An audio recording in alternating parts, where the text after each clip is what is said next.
মায়েদের শিক্ষা সন্তানদের জীবনের সব থেকে জরুরি। ছেলেরা কি হলো না হলো দেখার দরকার নেই, অন্তত মেয়েরা শিক্ষিত যেন হয়।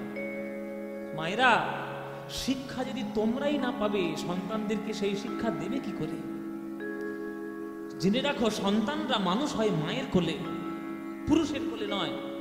আমরা পুরুষ, আমরা কাজের জন্য, ইনকামের জন্য, রোজগারের জন্য বাইরে বাইরে ঘুরি, কিন্তু সন্তান তো বড় হবে মায়ের কোলে। বড় বড় দার্শনিকরা বলে গেছেন যে শিক্ষা স্কুল, কলেজ, হাই স্কুল দিতে পারবে না, ইউনিভার্সিটি দিতে পারবে না, মায়ের কোল সেই শিক্ষা দেবে। স্কুলে গেলে থিওরি পড়া শিখবে, লেখাপড়া শিখবে, square plus B square, 2ab plus B square সব শিখবে, অঙ্ক শিখবে, ইংরেজি শিখবে, ভূগোল শিখবে, ইংরেজি সব পারবে, কিন্তু মানুষ হওয়ার শিক্ষা কোনো জায়গায় পাবে না। মানুষ হওয়ার শিক্ষা মায়ের কোলে বসে পাবে। সুনন্দা দেবীর ঘাট ধরে যারা বের করে দিলেন তারাও কিন্তু মেয়ে, তারা শাশুড়ি, তারা ননদী। ঘরের বৌমাটার উপর সব দায়িত্ব চাপিয়ে দিল যে ওটা রাক্ষসী, ও অপয়া, ও কুলঘাতিনী, আমার ভাইটাকে, আমার ছেলেটাকে মেরে খেয়েছে। তখন 8 মাস, দ্বিতীয় সন্তান তখন 8 মাস তার গর্ভে, ওই সন্তান সমেত আর এই বড় ছেলে রামচন্দ্রকে হাতে ধরে ওই শ্বশুর বাড়িরা অত্যাচার করে ঘর থেকে বাইরে বের করে দিলে মধ্যরাত্রে। মেয়েরা যদি স্বামীর ঘর থেকে বিতাড়িত হয়, আশ্রয়স্থল কেবলমাত্র একটা হয়ে যায়। কার বাড়ি? বাপের বাড়ি। কুল বলতে তো দুটো কুল, শ্বশুর কুল আর বাপ কুল। শ্বশুর কুল যখন তাড়িয়ে দিয়েছে, আর কোথায় যাবো, বাপ কুল যাবো। মধ্যরাত্রে বার করে দিয়েছে ঘর থেকে, বাপের বাড়ি চলে এলো সুনন্দা দেবী। বাপের বাড়ি কোথায়? বাপের বাড়ি হচ্ছে বর্ধমান জেলার কাটোয়ার অন্তর্গত শ্রীখণ্ড গ্রামে। শ্রীখণ্ড গ্রাম, যে গ্রামে রঘুনন্দন ঠাকুরের লীলা আপনারা সবাই শুনেছেন, সেই শ্রীখণ্ড গ্রামে, তখনকার দিনে শ্রীখণ্ড গ্রাম কিন্তু খুব শিক্ষিত গ্রাম ছিল, বড় বড় পণ্ডিতরা ওই সব গ্রামে বাস করত। ওই গ্রামের এক পণ্ডিত ছিল, তার নাম দামোদর পণ্ডিত। ওই দামোদর পণ্ডিতের কন্যা হলো এই সুনন্দা দেবী। দামোদর পণ্ডিতের কন্যা। ভোর হতে না হতেই বাবার চরণে ছুটে এসে পড়ে গেছে সুনন্দা। বাবা গো, এমন এক ঘরে তুমি বিয়ে দিয়েছিলে, বিয়ে দিলে স্বামী ছিল আমার দেবতার মতো, কিন্তু শ্বশুর বাড়ির লোকরা ভালো নয়। আমি নাকি আমার স্বামীকে, আমি নাকি আমার দায়েই নাকি মরেছে। বলো বাবা, যে স্বামীর বন্ধনে অগ্নি সাক্ষী করে আমি 7 জন্মের বন্ধনে স্বীকার করেছিলাম, আমি কি তার মরণের কারণ হতে পারি? কান্নাকাটি করছে।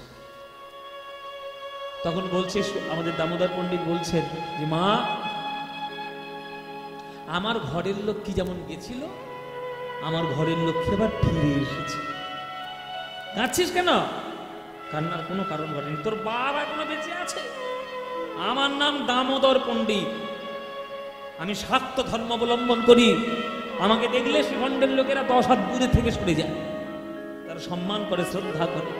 তোর কোনো চিন্তা নেই বাবা, মা, তোর এই 2 সন্তান আমার কোলে মানুষ হবে, তোর এই 2 সন্তান এখানেই বড় হবে, তোর কোনো চিন্তা নেই। বুড়ো যতদিন বেঁচে আছে তোর সন্তানকে মানুষ করেই যাবে। রামচন্দ্র সুনন্দা দেবী রয়ে গেলেন ওই শ্রীখণ্ড গ্রামে। আর ওই দ্বিতীয় সন্তানটি ওই মা কালীর কাঠামোর কাছে জন্মগ্রহণ করেছিলেন, তার নাম হয়েছিল পরবর্তীকালে গোবিন্দ দাস। রামচন্দ্রের ভাই গোবিন্দ কবিরাজ, যে গোবিন্দ কবিরাজ গোবিন্দ দাস হয়েছে। পদাবলী শুনেছেন না গোবিন্দ দাসের?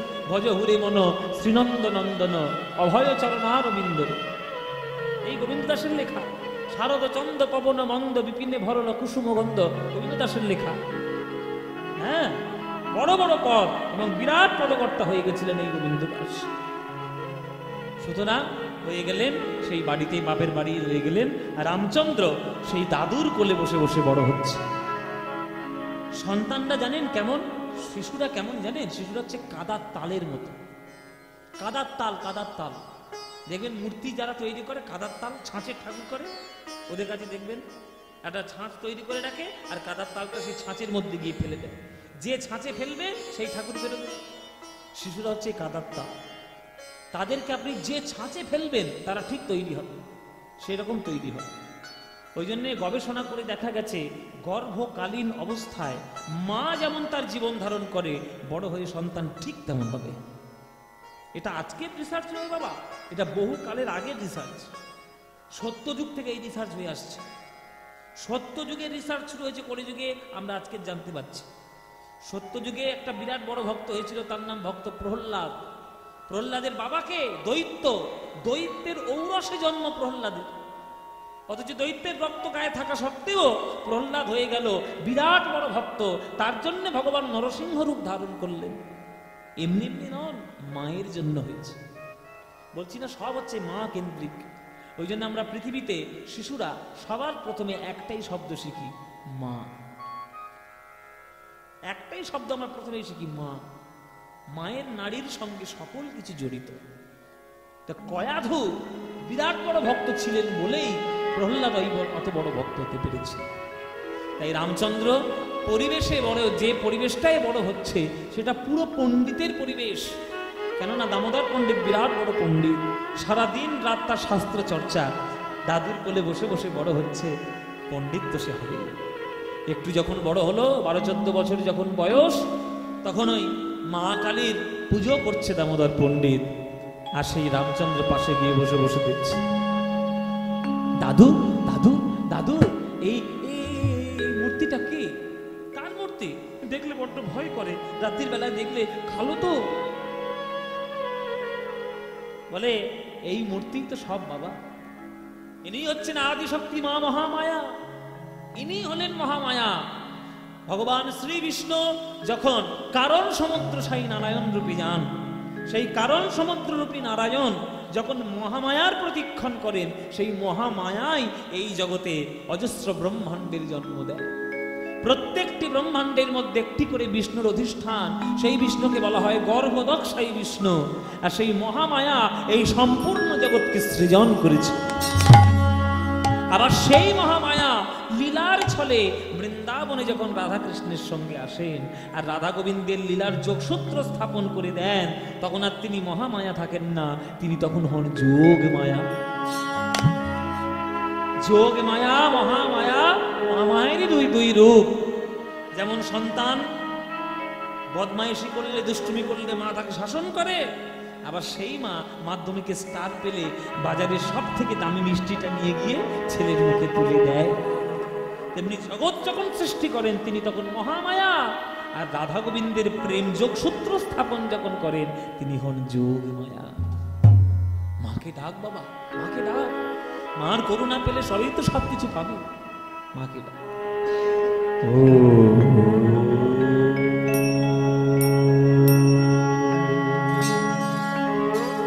সব একটা হাত জোড়ে করে বসুন। সুযোগ যখন পেয়েছি আমরাও ছাড়ি কেন, একটু মাকে আমরাও ডাকি। কালী কৃষ্ণ আমরা ভেদাভেদ করি ভীষণ ভাবে। এসব যারা মূর্খের দল, যারা উজবুক, তারাই সব কাজগুলো করে বেড়ায় জগতে, যাতে ভেদাভেদটা সৃষ্টি করতে পারে। কালী কৃষ্ণে ভেদাভেদ নেই। শাস্ত্র জানলে, সঠিকভাবে বিচার করলে, দর্শন করলে কালী কৃষ্ণে ভেদাভেদ করবেন না। কালী কৃষ্ণ একটা হলো শক্তিমান, একটা হলো শক্তি। শক্তি হলো কালী, শক্তিমান হলো কৃষ্ণ। শক্তিমান থেকে শক্তি বাদ দিয়ে দিন, আর শক্তিমান থাকলে মান পড়ে থাকবে। এই অন্তরঙ্গা শক্তি গোবিন্দের এই যোগ মায়া বা মহামায়া। তা যদি না হতো তাহলে বৃন্দাবনের গোপীরা 1 মাস ধরে কাত্যায়নী ব্রত করত না রাসলীলায় গোবিন্দ সঙ্গ পাওয়ার জন্য।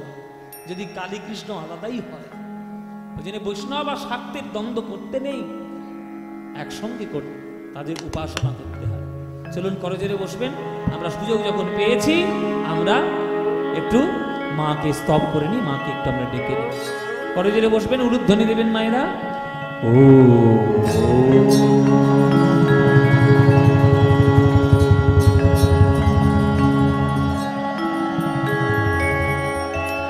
ত্বং স্বাহা ত্বং স্বধা ত্বং হি বশটকারস্বরাতিমেকা সুধাতমক্ষরেণীতি ত্রিধা মাত্রাদিমিকা স্থিতা अर्धमात्रा स्थिता नित्या यानुच्चर्या विशेषतः तैव धारयते सर्वं त्वयि तत्सृज्यते जगत् त्वयि तत्पाल्यते देवी त्वमत्सन्ते च सर्वदा विसृष्ट सृष्टिरूपा त्वं स्थितिरूपा च पालने तथारूपान्ति जगतस्य जननमयी महाविद्या महामाया महामेधा महाश्रुतिः महामोहा च भवति महादेवी महाशूरि प्रकृतिस्त्वं हि गुणस्य सर्वत्र विभाविनी कालरात्रिर्महारात्रिर्महोरात्रिश्च दारुणा त्वं ह्रीं त्वमीश्वरी त्वं ह्रीं त्वं बुद्धिर्वदलक्षणा लज्जा पुष्टि तथा तुष्टि त्वं शान्ति कान्तिरेव च खड्गिनी शूलिनी घोरा गदिनी चक्रुणी तथा शङ्खिनी चापिनी बाण भूषण्डिपटिकायुधा सौम्यतराशेष सौम्यभ्यस्तविसुन्दरी परापरणपरमा त्वां परमेश्वरी ओम सर्वमाङ्गलमाङ्गल्ये शिवे सर्वार्थसाधिके शरण्ये त्र्यम्बके गौरि नारायणि नमस्तुते सृष्टिस्थितिविनाशानं शक्तिभूते सनातनि गुणाश्रये गुणमये नारायणि नमस्तुते।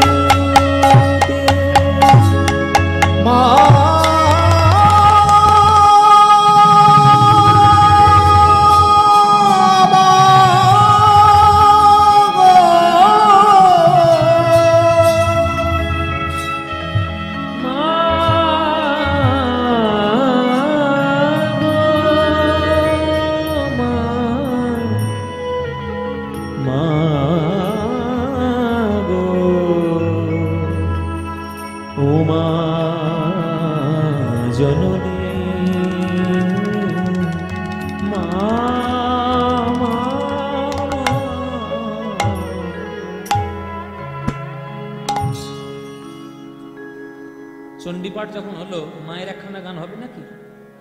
গাইবো না বন্ধ করবো? গাইবো। আজকে একটা আপনাদের একটা নতুন গান শোনাই। সবসময় যে গানগুলো শুনেছেন সে গানের থেকে একটা নতুন গান শোনাই। শুনবেন নতুন গান নাকি? মনোরে খুব মন দিয়ে শুনবেন। আমি প্রথমেই গাইছি এই গানটা। এই গান, এসব গান আমাদের বাংলার রত্ন রত্ন, সব হিরে কোহিনূর, এসব গানের তুলনা হয় না। আর এই গান কারোর মুখে শুনতে পাবেন না। রতনে রতন চেন, রতনে রতন চেন, রতনের সন্ধান রতনই চেন। সুতরাং এই গানের সন্ধান যাদের কাছ থেকে পেয়েছি, যিনি এই রত্ন খুঁজে বার করেছেন আমাদেরকে শুনিয়েছেন, তিনি আমার গুরুজি পণ্ডিত অজয় চক্রবর্তী, আমাদের সবার গুরুজি উনি। তো ওনার রেকর্ড কেবলমাত্র ওনারই রেকর্ড পাবেন, মানে ভালো রেকর্ড আর কি। রেকর্ড তো অনেকেই করে, কিন্তু সবাই ভাব রক্ষা করতে পারে না। তো আমার গুরুজির কণ্ঠে গান আমি প্রথম শুনেছিলাম, আপনাদেরকে শোনা। মনো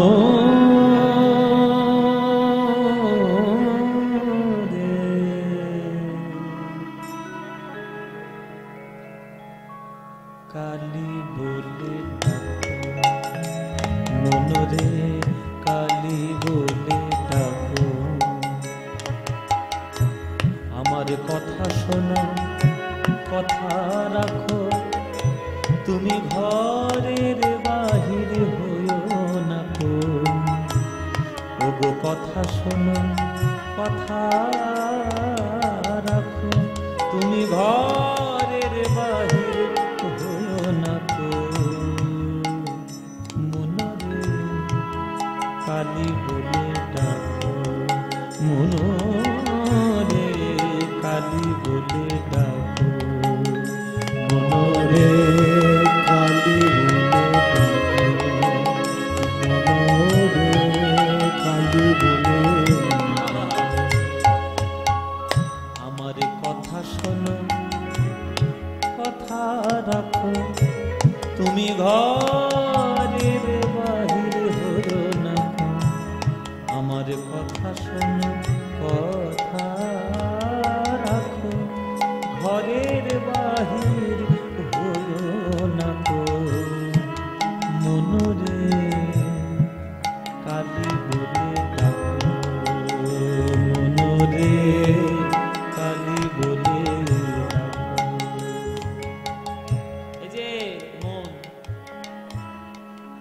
তো আমাদের সব থেকে চঞ্চল। বলে মনকে যদি ঠিক করে ধরে রাখতে পারো বাবা, তবেই সবকিছু ধরে রাখা যাবে। আমাদের মন বড় চঞ্চল, খুব দ্রুত গতি, একবার এখান একবার ওখান একবার সেখান ঘুরে বেড়ায়। মন যদি আপনার শক্ত থাকে, আপনি শ্মশানের মধ্যেই তীর্থ করে নিতে পারবেন। আর মন যদি বশীভূত না হয়, আপনার মন্দিরে বসেও স্বর্গ লাভ হবে না। দুটো বন্ধু ছিল জানো, একজন হরিনাম শুনতে যেত, একজন মদের দোকানে যেত। দুটো বন্ধু, একজন হরিনাম শোনে, মানে আপনাদের মধ্যে কীর্তন শুনতে আসে শঙ্করপুর বাড়ি, আর একজন মদের দোকানে যায়। বলে কোথায় সব থেকে ভালো মদের দোকান? বহরমপুরে আছে, সেখানে যাও। একজন মদ খায় আর একজন হরিনাম শুনে, দুজনে কিন্তু বন্ধু। এবার একদিন দেখা হলো দুজনের মধ্যে দেখা হলো, এই তুই মদ খেয়ে কি করেছিস? তোর চেহারাটা আজকে দেখি।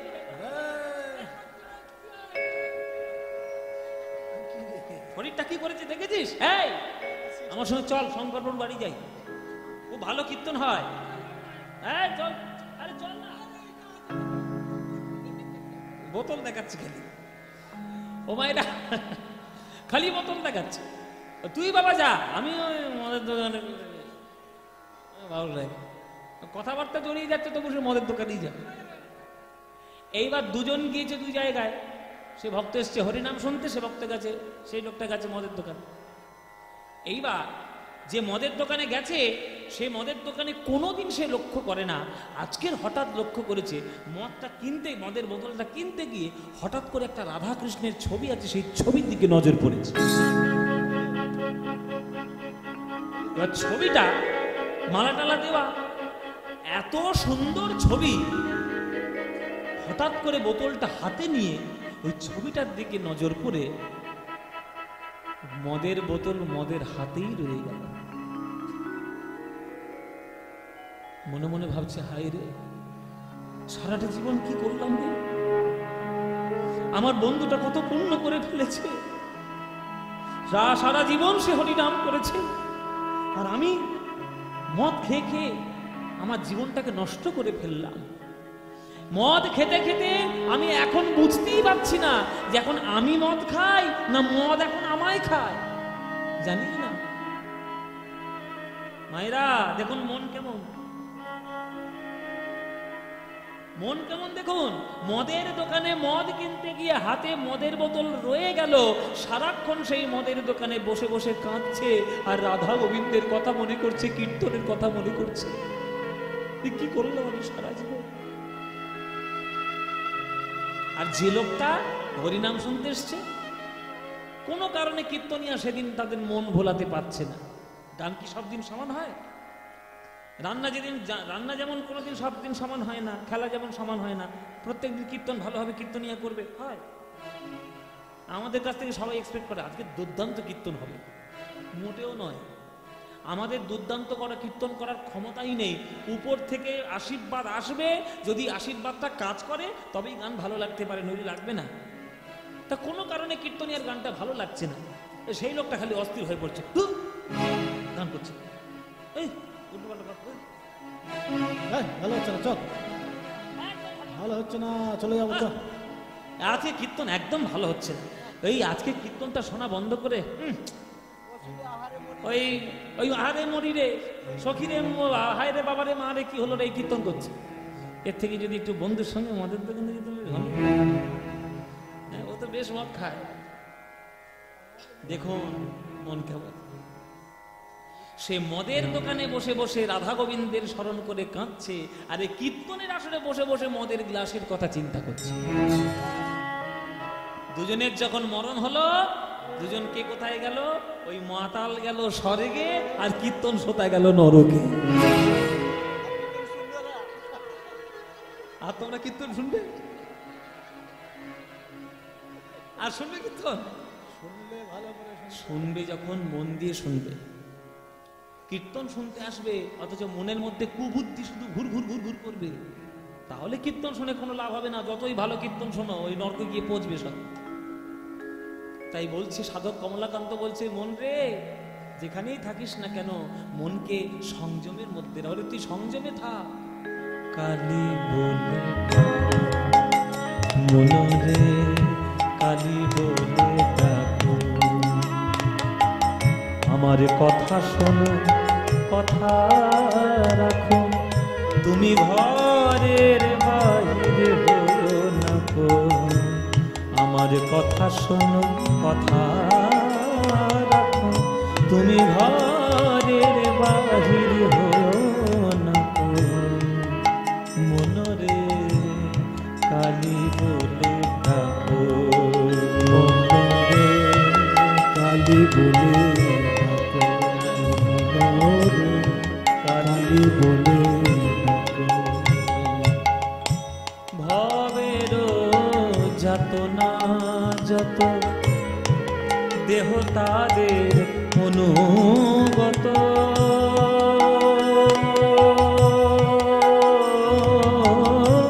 ভবের যাতনা যত দেহ তাদের অনুগত।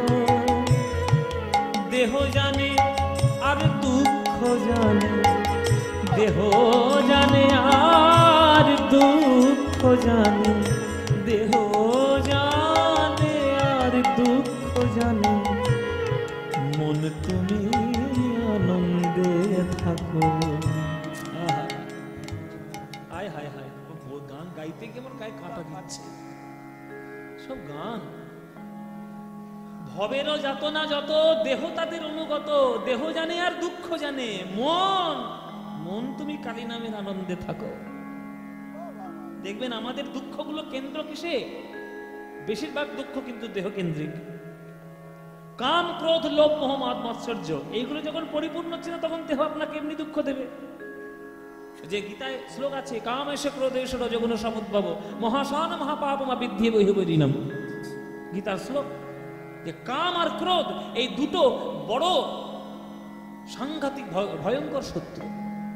আপনার দেহ সবসময় জানবেন দুঃখে দুঃখে জর্জরিত, কিন্তু মন যদি আপনার তাজা থাকে, দেহের দুঃখ যতই হোক না কেন, দেখবেন মন ঈশ্বরের নামেই অবিচল থাকবে। শোনো শোনো, ঘরে আছে দুজন কুজন, ঘরে আছে দুজন কুজন, তাদের সাথী হইও না মন। ঘরে আছে দুজন কুজন, তাদের সাথী হইও না মন। রসনা রঙ্গিয়া সবসে তাই যতনে রাখুন। জিহ্বা বাক্য খুব সাবধান, এইটাই জিহ্বায় কিন্তু খুব কাল। উল্টো পাল্টা খেলে শরীরও খারাপ করবে, উল্টো পাল্টা বললে মনটাও খারাপ করবে। জিহ্বাকে সাবধানে রাখবেন। রসনা রঙ্গিয়া তাই সবসে যতনে রাখো, খুব সাবধান। কথা যখন বলতে যাবেন 100 বার ভেবে বলবেন। খাদ্য যখন খেতে যাবেন 10 বার ভেবে খাবেন যে আপনার শরীরের পক্ষে কোনটা উপকারী, আপনার মনের ক্ষেত্রে কোনটা উপকারী। আমরা তখন যা তা করে ফেলছি জগৎটাকে, না যা তা গান শুনছি, যা তা কথা বলছি, যা ইচ্ছা তাই খাচ্ছি, শরীরটাও নষ্ট হচ্ছে, মনও নষ্ট হচ্ছে।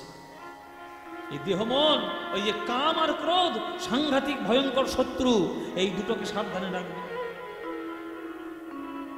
ঘরে আছে দুজন কুজন, তাদের সাথী হইও না মন। কাম আর ক্রোধ এদের সঙ্গী হইও না। জিহ্বাকে সাবধানে রাখো, কুবাক্য আর কুখাদ্য যেন গ্রহণ না করো। ঘরে আছে দুজন কুজন, তাদের সাথী হইও না মন। রসনা রঙ্গিয়া সবসে তাই যতনে রাখো। কমলা কান্তের হৃদি কমলের আনন্দ নিধি।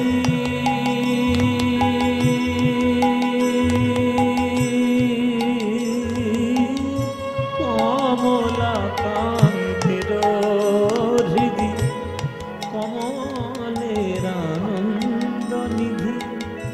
আমি সাধে করে মন তোমায় দিলাম, আমি সাধে করে মন তোমায় দিলাম, আমি সাধে করে মন তোমায় দিলাম, তুমি জ্ঞান চক্ষু খুলে দেখো, মনরে কালী বলে ডাকো, মনরে কালী বলে ডাকো, আমার কথা শোনো কথা রাখো, তুমি ঘরের বাহির হইও না কো, কথা শোনো কথা রাখো, তুমি ঘরের বাহির হইও না কো, মনরে কালী বলে ডাকো, মনরে কালী বলে ডাকো, মনরে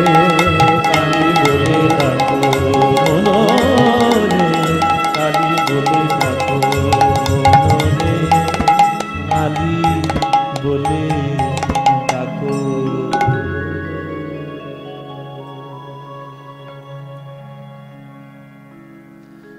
দাদুর কোলে ধীরে ধীরে বড় হচ্ছে রামচন্দ্র। শাস্ত্র, সিদ্ধান্ত, সঙ্গীত, সাহিত্য সব কিছুর সংমিশ্রণে রামচন্দ্র অল্প দিনের মধ্যেই একবারে মহাপণ্ডিত হয়ে উঠলেন শ্রীখণ্ড গ্রামে। আহ, যেমন তার গুণ, কি সুন্দর যে তার দেখতে, না আপনারা পাগল হয়ে যাবেন দেখতে, এত সুন্দর তার দেখতে, একবারে ময়ূর ছাড়া কার্তিক। গায়ের রং যেমন দুধে আলতা, আর তেমন তার মুখশ্রী, আর তেমন তার গুণ, তেমন তার পড়াশোনা। তা গুণও যদি তার অত্যন্ত ভালো, রূপও যদি একেবারে অত্যন্ত ভালো, ও মায়েরা তার বাড়িতে লাইন কারা দেবে? কারা লাইন দেবে? এই তো ঘটক, এই যে ঘটক, সাংঘাতিক ঘটক, এই সর্বনাশ করেছে আমার জেলেটা, এই সর্বনাশ করেছে।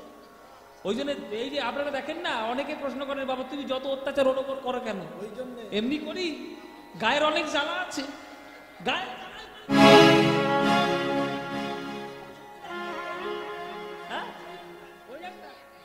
এই দুটো ঘটক মিলে তোমার সর্বনাশ করেছে। ও মাইরা, রামচন্দ্র যেমন গুণ আর তার তেমন দেখতে। বাড়িতে একবার ঘটকদের লাইন পড়ে গেছে। হ্যাঁ, মেয়ের বাপেরা লাইন দিচ্ছে, এই ছেলেটা যদি আমার জামাই হতো তো একবারে জীবন ধন্য হয়ে যেত। দাদু মনে মনে ভাবলেন, নাতির জন্য এত সম্বন্ধ আসছে, তাহলে ভালো একটা নাতবউ দেখতে হবে। ও ঘটক মশাই, ও বসে বসে ঢং করছো, আমার নাতির জন্য একটা লক্ষ্মীমন্ত বৌমা জোগাড় করো। শোনো, আমার নাতি যে সে ছেলে নয়, শাস্তে পারদর্শী, রূপও দেখতে পাচ্ছ একবার ময়ূর ছাড়া কার্তিক, একবারে যেন যোগ্য নাতবউ আমার জোগাড় করে দিতে পারো, সেইটার ব্যবস্থা করো, চারিদিকে যাও। একটা কথা জেনে রাখবেন, যোগ্য স্বামীর যদি যোগ্য স্ত্রী না হয়, যোগ্য স্বামীর যোগ্য স্ত্রী যদি না হয়, তাহলে বিয়ে বিয়ে শুধু খেলাই হবে, সমাজের শান্তি কখনো আসবে না।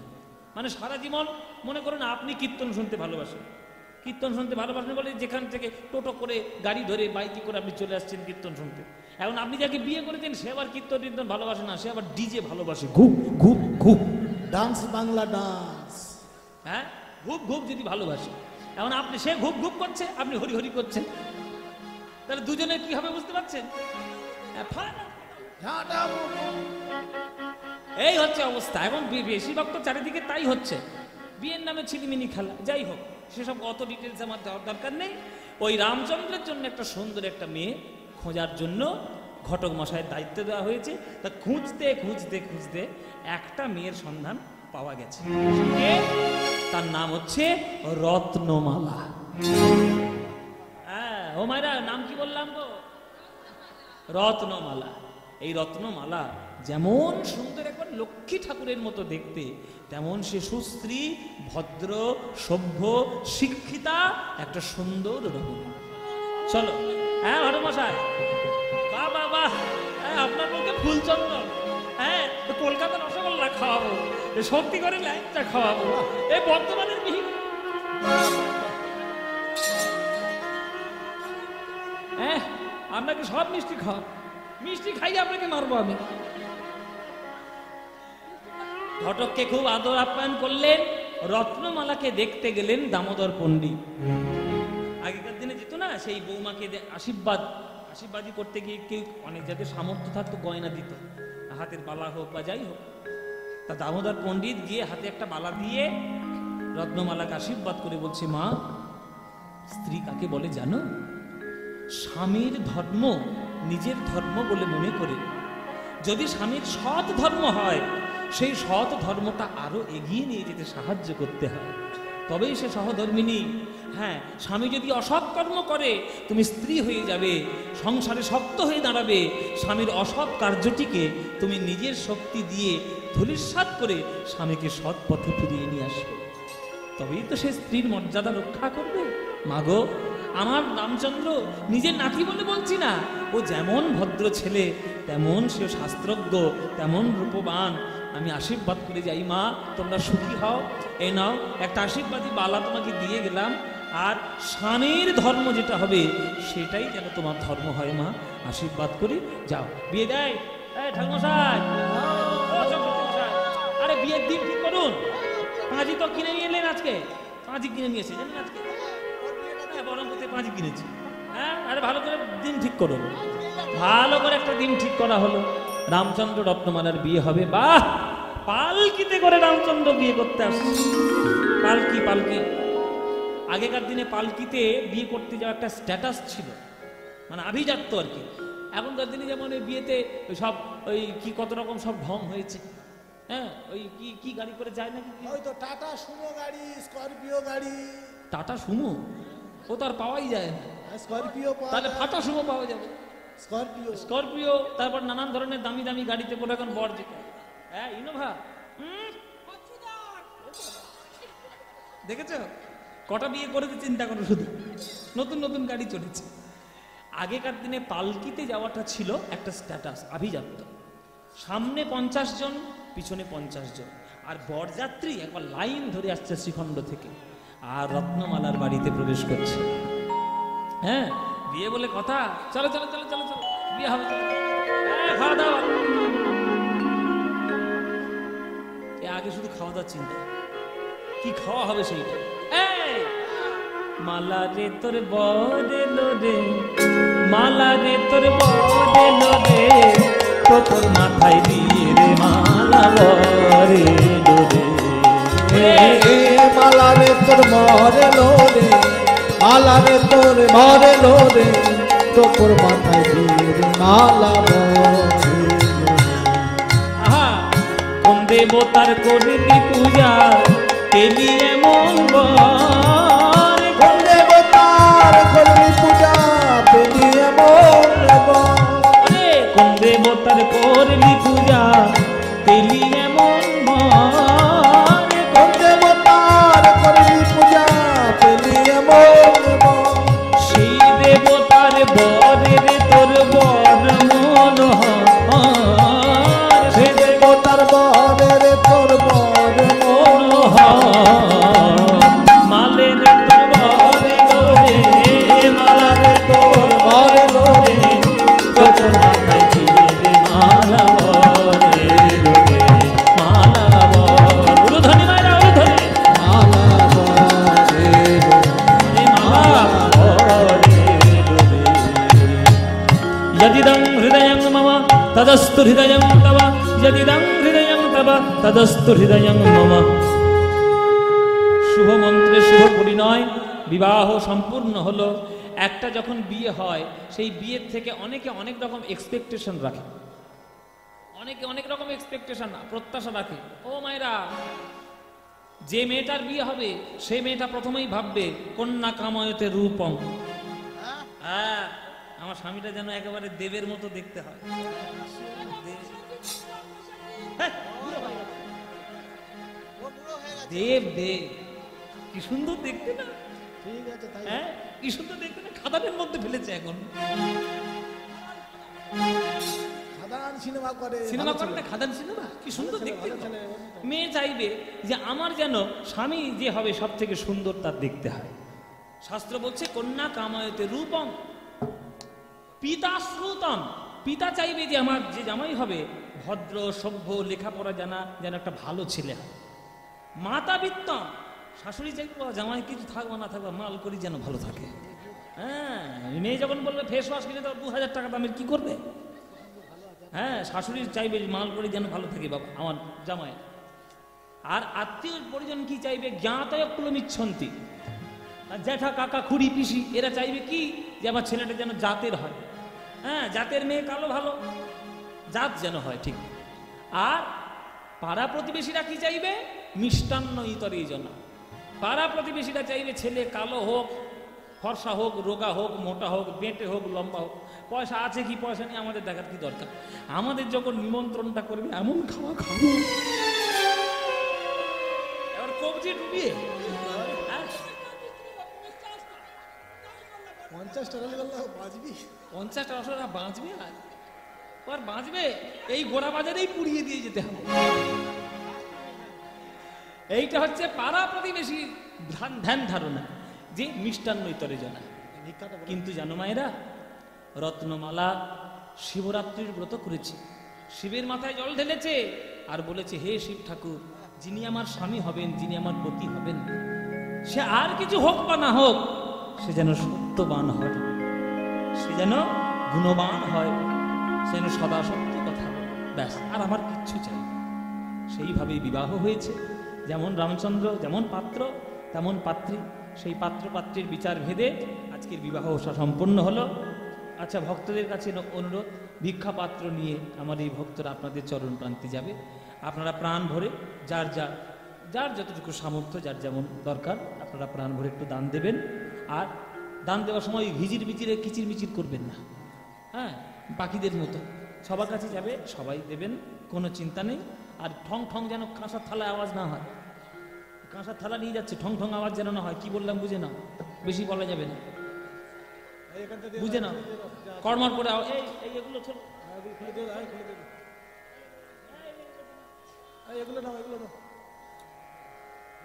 হরি বল।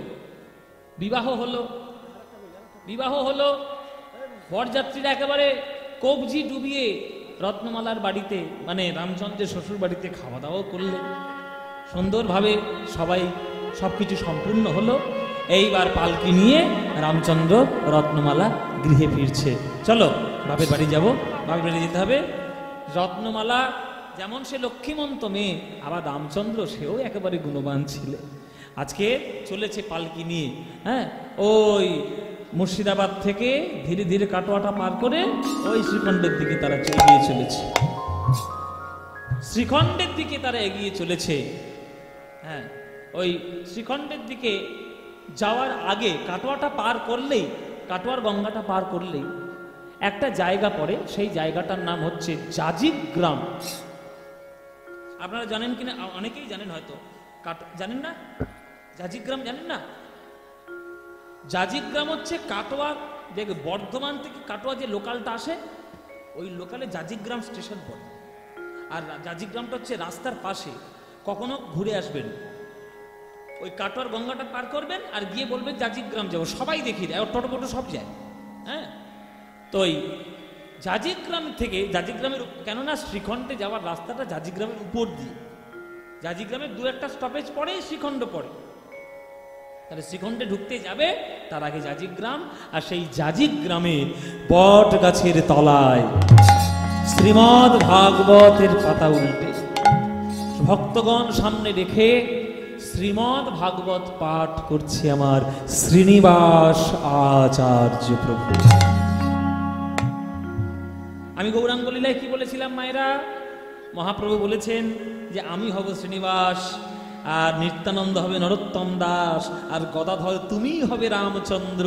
সেই পূর্বজন্মের সম্বন্ধ আজকের স্থাপন হবে। এইরকম রাস্তার ধারে বট গাছের তলায় শ্রীমদ্ ভাগবত পাঠ করছে আমার শ্রীনিবাস আচার্য। আর এই ঠিক রাস্তা এইরকম, মানে আমি গান করছি, আপনারা শুনছেন, আর এই যে রাস্তাটা, এই রাস্তা দিয়ে বরযাত্রী যাচ্ছে রামচন্দ্র। আর সে বরযাত্রীরা ঢাক ঢোল যা পাচ্ছে পিটিয়ে পিটিয়ে পিটিয়ে পিটিয়ে।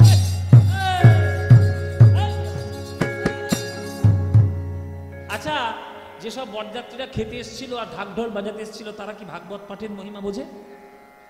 তারা বুঝবে? এমন জোরে জোরে ঢাক ঢোল পিটিয়ে পিটিয়ে যাচ্ছে, সে শ্রীনিবাসাচার্যের ভাগবত পাঠ বন্ধ হয়ে গেল। শিষ্যরা একটু বাধা দিয়েছে, গুরুদেব গুরুদেব গুরুদেব, ও একটু থেমে যান থেমে যান। বলে কেন বাবা? বলে এমন জোরে জোরে ঢাক ঢোল পিটিয়ে যাচ্ছে, কি এমন একেবারে বাহাদুরের বিয়ে হয়ে যাচ্ছে, একবার ঢাক ঢোল আমাদের ভাগবত পাঠে অসুবিধা করছে, আপনি একটু থেমে যান, বরযাত্রীটা চলে যাক, তারপরে আবার শোনাবে। এবার রাস্তা নিয়ে যাচ্ছে সামনে, পূর্বকালের সম্বন্ধ ভোলা কি আর যা? যেই পালকির মধ্যে, যেই পালকির মধ্যে ওই রামচন্দ্র রত্নমালার দর্শন করেছে শ্রীনিবাস আচার্য, শ্রীনিবাস আচার্য মনে মনে বলছে যেন বড় চেনা চেনা মনে হয়, যেন অনেক দিনের সম্পর্ক বলে মনে হয়। হে ভক্তগণ, এই মানব দেহ এমন একটি দেহ, যে দেহ দিয়ে ভব সংসার অনায়াসে পার করে যাওয়া যায়।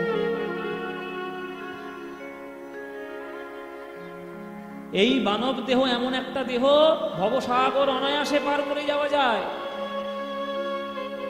কিন্তু ওই ছেলেটা যে আজকের বিবাহ করে যাচ্ছে, ও বুঝতেই পারছে না ওর জন্ম কিন্তু হয়েছে রাধা গোবিন্দের সেবা করার জন্য, ওর জন্ম এই মায়ার সেবা করার জন্য জন্ম হয় না।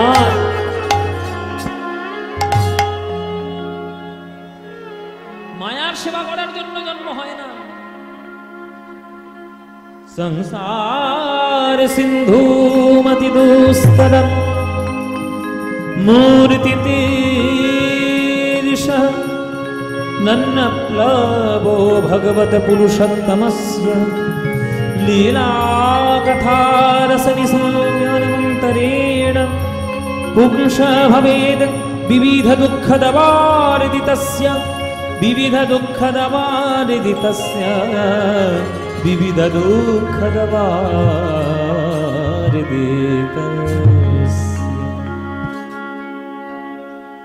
মানব দেহটা এমন একটা নৌকা, যে বিরাট বড় সংসার সমুদ্রে বড় বড় জাহাজ তলিয়ে যেতে পারে, কিন্তু কোন মানব যদি তার দেহটাকে জাহাজ তৈরি না করে যদি ডুব জাহাজ তৈরি করতে পারে, সেই ডুব জাহাজের সাহায্য নিয়ে সংসার সমুদ্র অনায়াসে পার হয়ে যাওয়া যায়, পার হয়ে যাওয়া যায়। ওই জন্য রামকৃষ্ণ ঠাকুর বলেছিলেন না, পাঁকাল মাছের মতো সংসার করবে। পাঁকাল মাছ পাঁকের মধ্যেই থাকে, কিন্তু গায়ে তার কখনো পাঁক লাগে না। সংসার করুন, কিন্তু সংসারের মধ্যে নিজেকে ডুবিয়ে ফেলবেন না। জেনে রাখবেন, সংসারটা হলো আপনার কর্মভূমি। আপনি জন্মগ্রহণ করেছেন এখানে কর্ম করার জন্য, কর্মটা করুন।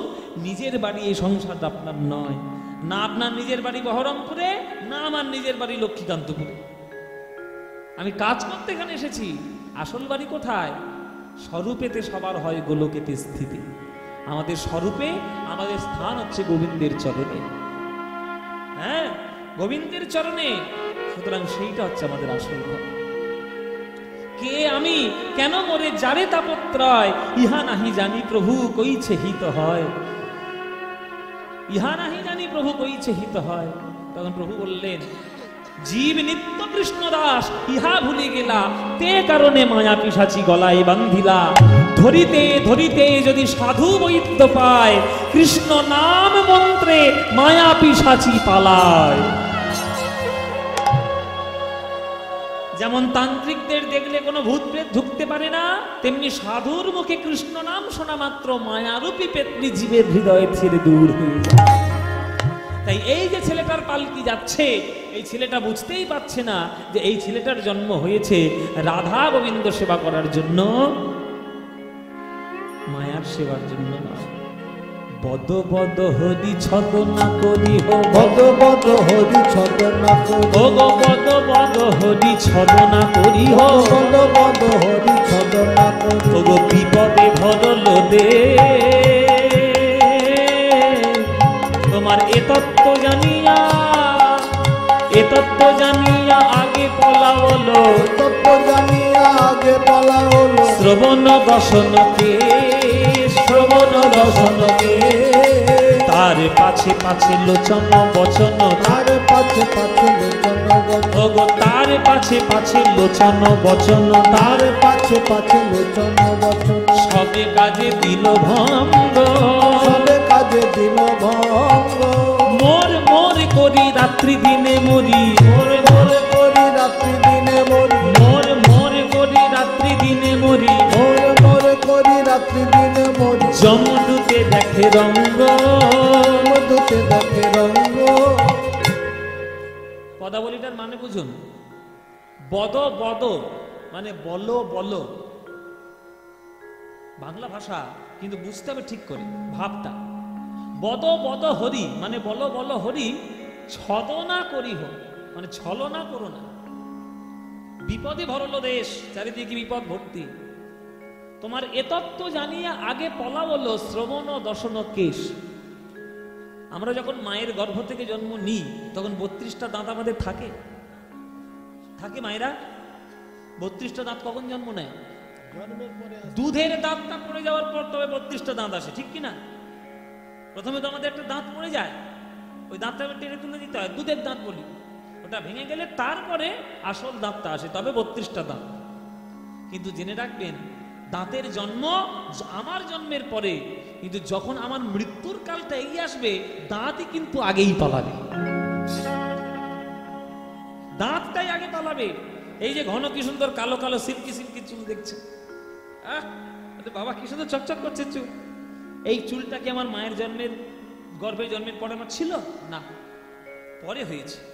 কিন্তু যেই আমার মরণকালে গিয়ে আসবে একটা দুটো করে সাদাও হবে আর ধীরে ধীরে এরা বিদায় নেবে।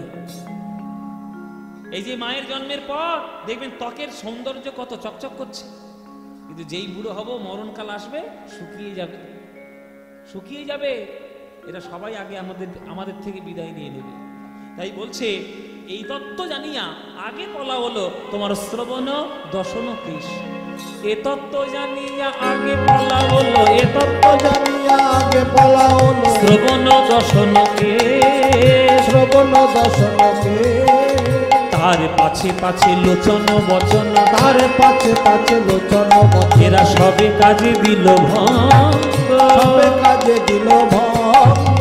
মোর মোর করি রাত্রি দিনে মরি, মোর মোর করি রাত্রি দিনে মরি, যমদূতে দেখে রঙ্গ, যমদূতে দেখে রঙ্গ।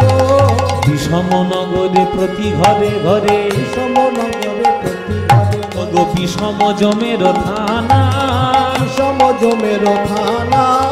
একই প্রতিদিন পলক গনিছে, প্রতিদিন পলক গণিছে, একই প্রতিদিন পলক গনিছে, একই প্রতিদিন পলক গণিছে। এরা কোন দিনে দেবে হানা, কোন দিনে দেবে হানা। আপনাদের এখানে গোড়াবাজারের থানা কোথায়? হ্যাঁ, ও বহরম, বহরমপুরের মধ্যেই আছে বহরমপুর থানা। তাহলে বহরমপুর থানাটা এখান থেকে কত দূর? হ্যাঁ, 2 কিলোমিটার, ওই 10-12 মিনিট সময় লাগবে, 10-12 মিনিট লাগে তো। তাহলে আপনাদের থানা এখান থেকে 10-12 মিনিট দূরে, কিন্তু আপনাদের প্রত্যেকের ঘরের ছাদের উপর একজন থানা গিরে বসে আছে, জানো তোমরা? থানা তৈরি করে বসে আছে তোমাদের প্রত্যেককে ছাদের উপরে। সে কার থানা? যমরাজের থানা। উপরে থানা তৈরি করেছে ঘরের ছাদে, অদৃশ্য থানা। কেন? যখন সময় হবে তারা শুধু সময় গুনছে, একই প্রতিদিন পলক গনিছে, প্রতিদিন পলক গণিছে। কোন দিনে দেবে হানা, কোন দিনে দেবে হানা। আয় চল, আয় সময় হয়ে গেছে, চল আগে সময় হয়ে গেছে, তো সময় হয়ে গেছে, চল। যাবো না বললে শুনবে? যাবো না বললে শুনবে? আপনি যতই বললেন যাবো না যাবো না, ও ঠিক গলা ধরে নিয়ে সময় হয়ে গেছে, তোর অনেক বয়স। বল বাবা, চল। সময় যখন হবে, সে বয়স হোক আর বয়স না হোক, যেতে তোমার হবে। এই সব তত্ত্ব শুনে এখনকার দিনে শহরে যারা মানুষ, যারা নিজেদেরকে খুব দামি মনে করে, আপডেটেড মনে করে, আমরা কীর্তন করি তো আমাদেরকে ব্যাকডেটেড মনে করি। উল্টো পাল্টা বুড়োদের সব জমিষ্কার বলছে, আমরা ব্যাকডেটেড। আর তারা দিন রাত অখাদ্য কুখাদ্য খেয়ে বেড়াচ্ছে আর অশান্তি করে বেড়াচ্ছে, তারা খুব আপডেটেড। হ্যাঁ, এইসব কথা সব বড় বড় কথা আমাদের বলবে না। জানো আমার টাকার পরিমাণ জানো কত? হিসেব করলে খুল খুঁজে পাবে না। আমার 4খানা ছেলে।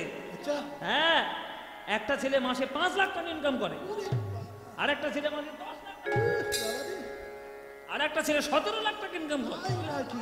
আর একটা ছেলে মাসে 55 লাখ টাকা ইনকাম করে। তাতে কি হয়েছে? এইবার হিসেব করে দেখো ক কোটি টাকার মালিক আমি। হয়েছে কি তাতে? বলে বাবা তুমি এই যে হিসেবটা দিচ্ছ আমার কাছে 5 লাখ 10 লাখ 17 55, এই যে লাখ টাকার হিসেব আমাদের দিলে, সব লাখ টাকার হিসেব হেরে যাবে যেদিন সময়টা আসবে। আজও পর্যন্ত কোনো দেবতা, কোনো অসুর, কোনো বড় বড় ধনী ব্যক্তি তারা মৃত্যুকে জয় করতে পারেনি, আর কখনো পারবে না। স্বয়ং ভগবান কৃষ্ণ তিনিও পর্যন্ত প্রকৃতির নিয়ম রক্ষা করে গেছে। আর তুমি তো সামান্য মানুষ। দ্বারা সুতো যারে আপনা বলিছ, ধারা সুত যারে আপনা বলিছ, এরা সকলই নিমের পিতা।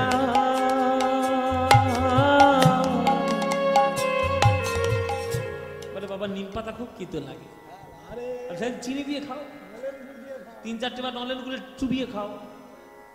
নলেনি করে যতই তুমি নিম পাতা চিবিয়ে খাও, পাতাটা কি আর মিষ্টি হবে? চিন্তা করছো? বলে মধু দিয়ে খাও। আরে তিতো আরে লাগে বাবা না। মধুটা চেটে দিলে মধু মিষ্টি পাবে, আর এই নিম পাতাটা গালে পড়বে। তিতো রে, তিতো সেই তিতো। শোনো, ওই বন্ধু বান্ধব, ছেলে মেয়ে, বাবা মা, স্ত্রী পুত্র, মুখের যতই মিষ্টি ভাষণ দিক, মুখে সব মনের মধ্যে তিতা, সব তিতো। সব তিতো। বলে কেন? বলে মরণ সময় হাতে গলে বাঁধি, মরণ সময়ে হাতে গলে তোমার মরণ সময়ে হাতে গলে বাঁধি, তোমার মরণ সময়ে হাতে গলে এরা মুখে জালি দিবে চিতা। হরি বল। জালি দিবে চিতা, এরা মুখে জালি দিবে চিতা, মুখে জালি দিবে চিতা, মুখে আগুন দেবে তোমার আগুন জেলে দেবে, মুখে আগুন দেবে জেলে। মুখে আগুন জেলে দেবে, হরি নাম মুখে বলো নাই বলে মুখে আগুন দেবে জেলে। হরি নাম মুখে বলো নাই বলে মুখে আগুন জেলে দেবে। দেখবেন আমাদের হিন্দু সংস্কারে 2 রকমের সৎকার করার বিধান আছে। কোনো বৈষ্ণব, কোনো ব্রাহ্মণ, কোনো সাধু, তারা যখন মারা যায় তখন লোকে তাদেরকে কিভাবে সৎকার করে? তাদের কি করে? সমাধি দেয়, সমাধি। তাদের সমাধিস্থ করে। আর যখন আমরা মরবো সাধারণ মানুষরা তখন কি করবে? দাও করে দেবে। ওই গোড়া বাজারে পুড়িয়ে দেবে। গোড়া বাজারে, আপনাদের গোড়া বাজারে, আমি আর গোড়া বাজারে কেন আসবো? আমি পুড়লে বিষ্ণুপুরে পড়বো। আমার বাড়ির কাছে মহাশ্মশান আছে, বিষ্ণুপুর মহাশ্মশান, ওইখানেই পড়বো। পুড়তে তো হবেই। হ্যাঁ, কেউ বলবে আজকে আমি আজকে হয়তো আপনাদের সামনে বেঁচে আছি, কীর্তন করছি, কালকে যদি মরে যাই? তাহলে মরণ কখন হবে কেউ জানি না। কমল দল জল জীবন টলমল ভজহু হরিপদ নীতিরে। গোবিন্দ দাস তো তাই বলেছেন যে পদ্ম ফুলের পাতার উপর যেমন জলের বিন্দু স্থির থাকে না, দেহরূপ পদ্ম পাতায় প্রাণরূপ জল স্থির থাকে না। তো কখন পড়বে কেউ জানে না। তাই যে স্ত্রী পুত্র বন্ধু বান্ধব যাদের সাহারা নিয়ে তুমি নিজেদেরকে আমাদের ধন্য বলে মনে করছো, এরাই তোমার মুখে আগুন দেবে জেলে। কেন? সারা জীবন তুমি টাকা পয়সার কথা চিন্তা করেছো, মরণের সময় একবার হরিনাম মুখে বলতে পারোনি, তাই মুখে আগুন দেবে জেলে। মুখে আগুন জেলে দেবে, তুমি হরিনাম মুখে বলো নাই বলে মুখে আগুন দেবে জেলে। হরিনাম মুখে বলো নাই বলে মুখে আগুন জেলে দেবে, তুমি হরিনাম মুখে বলো নাই বলে হরি হরি হরি বলে হরিনাম মুখে বলো নাই বলে কৃষ্ণ কৃষ্ণ কৃষ্ণ বলে, হরিনাম মুখে বলো নাই বলে রাধে রাধে রাধে বলে, মুখে আগুন দেবে জেলে, মুখে আগুন দেবে জেলে।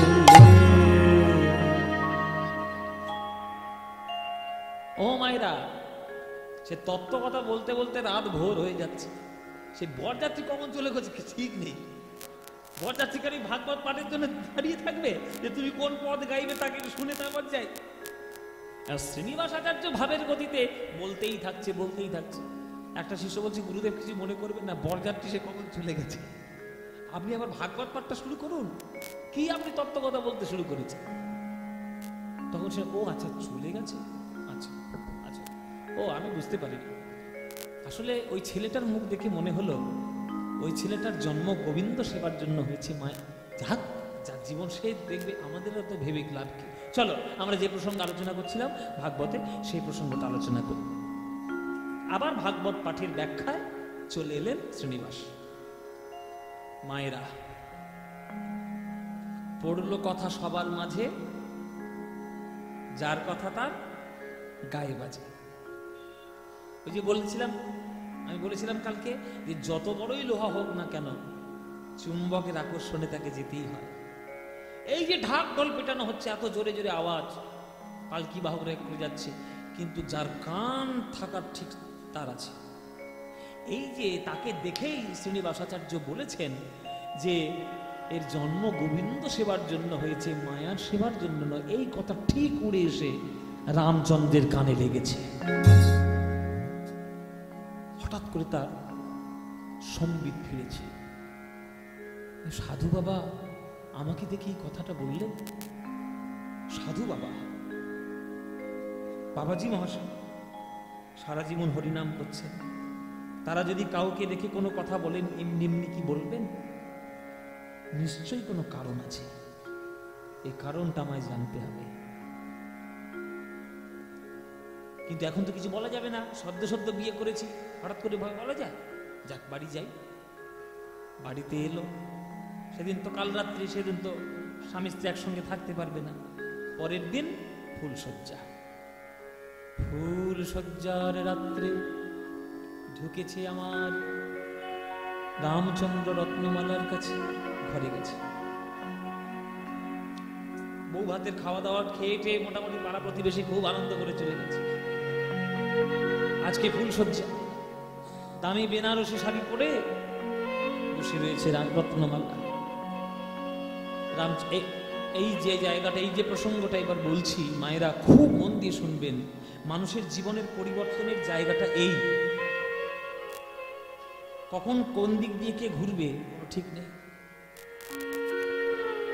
রত্নমালার কাছে আছে, রত্নমালা তোমার কোনো অসুবিধা হচ্ছে না তো? না স্বামী, কোনো অসুবিধা নেই। আমার পরিবারের সদস্যদের তোমার ভালো লেগেছে তো? অজানা অপরিচিত প্রথম প্রথম একটু তো অসুবিধা হবেই। স্বামী, তোমার মতো স্বামী পেয়েছি, দেবতার মতো, এত শ্রদ্ধেয়, এত গুরুজন, তোমার দাদুকে পেয়েছি। আর আমার কি দুঃখ থাকবে স্বামী, আমি অত্যন্ত সুখী। বেশ বেশ বেশ, আমার মনটা শান্তি হলো। তুমি তো আমার স্ত্রী, স্ত্রীর কাছে মনের কথা না বললেই বলবো কার কাছে? গত 3 দিন ধরে আমার মনটা খুব খটমট করছে রত্নমালা, বড্ড খটকা লেগে আছে। কেন স্বামী, কি হয়েছে? আমার দ্বারা কিছু আর না? না না না, তোমার দ্বারা কিছু। আচ্ছা রত্নমালা, তোমার মনে আছে আমরা যখন বিবাহ করে ফিরছিলাম পালকিতে করে, আর সেই যে জাজিগ্রাম, ওখানে একজন সাধু ভাগবত পাঠ করছিল, আর আমাদের আওয়াজে তার ভাগবত পাঠ বন্ধ হয়ে গেল। ওই সাধুকে তোমার মনে আছে? রত্নমালা বলছি, দেখো স্বামী, কিছু মনে করো না, বিয়ে যখন থেকে হয়েছে আমি তো তোমার দিকেই তাকিয়ে আছি, অন্য কোনো দিকে মনে নেই। আচ্ছা ঠিক আছে। কেন স্বামী, সাধু কি কোনো খারাপ কথা কিছু বলেছে? না না, আমি কি করে বুঝবো খারাপ কথা কি ভালো কথা? তিনি বলেছেন আমার মুখের দিকে তাকিয়ে, সেইটা আমি তোমার কাছে বলছি। সাধু বাবা আমার মুখের দিকে তাকিয়ে বললেন যে আমার নাকি জন্ম হয়েছে রাধা গোবিন্দ সেবা করার জন্য, আমার নাকি মায়ার সেবা করার জন্য জন্ম হয়নি। তো এই কথাটা শুনে তোমার কি মনে হয়? তুমি তোমার অগ্নি সাক্ষী করা বিয়ে করা স্ত্রী, তোমার কি মনে হয়? তুমি বলো। রত্নমালা বলছি, দেখো স্বামী, যারা সারা জীবন ঠাকুরের নাম ধ্যান করছেন তাদের তো কথার নিশ্চয়ই কোনো মূল্য থাকবে। তা তোমাকে যদি দেখে যদি তার মনে হয় যে হ্যাঁ কৃষ্ণ সেবা, নিশ্চয়ই তোমার জন্ম হয়েছে ভগবানের সেবা, তা ভগবানের সেবা করার সৌভাগ্য আর কজনের হয়? তোমার যখন হয়েছে আর সাধু যখন বলেছে নিশ্চয়ই করবে, তাতে অসুবিধা কি? তখন রামচন্দ্র বলছে, গো রত্নমালা, আমি 2 নৌকায় পা দিয়ে চলার মানুষ নই। যদি সাধু বাবা আমায় দেখে বলে থাকেন আমার জন্ম হয়েছে গোবিন্দ সেবা করার জন্য, তাহলে আমি গোবিন্দ সেবাই করব, জীবনটিকে বৃথা হতে দেব না। কিন্তু তুমি আমার অগ্নি সাক্ষী করে বিবাহ করা স্ত্রী, তুমি আমার যতক্ষণ না আজ্ঞা দেবে সেই গোবিন্দ সেবায় আমি করতে পারব না। আমি গোবিন্দ সেবা করতে চাই, কৃষ্ণের চরণে মন প্রাণ সমর্পণ করতে চাই, কিন্তু তুমি তো আজ্ঞা না দিলে আমি যেতে পারবো না রত্নমালা। তাই এই ফুল সজ্জার রাত্রে তোমার কাছে করজোড়ে আমি অনুমতি নিতে এসেছি, আমাকে তুমি বিদায় দাও।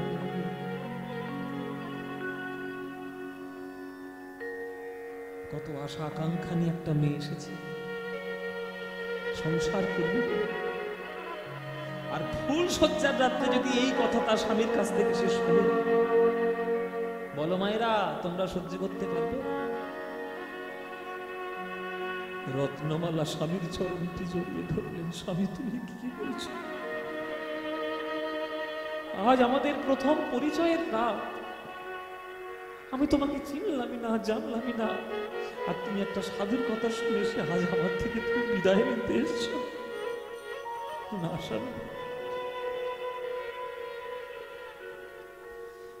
এই নিশীতে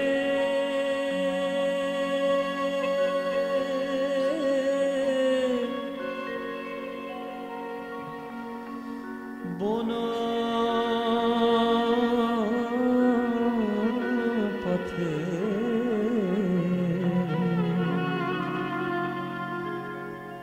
যেতে যেতে দেব না,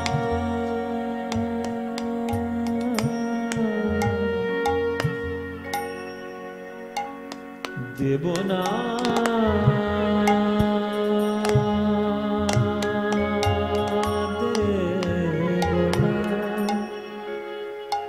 দেব না,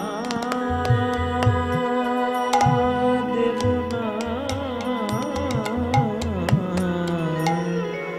যেতে তোমার দেব না। বাহ, ভাবুন শুধু আপনারা, শুধু লীলা শুনলে হবে না, পরিস্থিতিটা চিন্তা করুন যে কি অবস্থা হচ্ছে সেখানে। একটা নব দম্পতির নব পরিচয়ের রাত, সেখানে স্বামী বিদায় চাইছে যে সংসারের মোহমায়ের মধ্যে তুমি আমাকে টেনো না, তুমি যেটা বলবে সেটাই করব। তুমি যদি বলো সংসার করতে, মন দিয়ে সংসার করবো, আর তুমি যদি বলো কৃষ্ণ নাম করতে, আমি মন দিয়ে কৃষ্ণ সেবা করব। কিন্তু কোনোটাকে কারোর সঙ্গে আমি জড়াবো না, মিশাবো না। কোন স্ত্রী পারবে ওই রাত্রে তাকে বিদায় দিতে? রত্নমালা বলছে স্বামী তুমি কি মনে করছো, তোমার কোনটা ধর্ম? রামচন্দ্র বলছে কৃষ্ণ সেবা করাই আমার ধর্ম। সাধু যখন বলেছে সেটাই তো গুরুত্ব দেওয়া উচিত।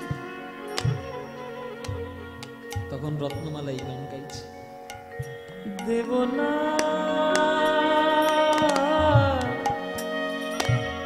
দেব না, দেব না, দেব না, যেতে দেব না, দেব না, দেব না, দেব না, দেব না, দেব না, না যেতে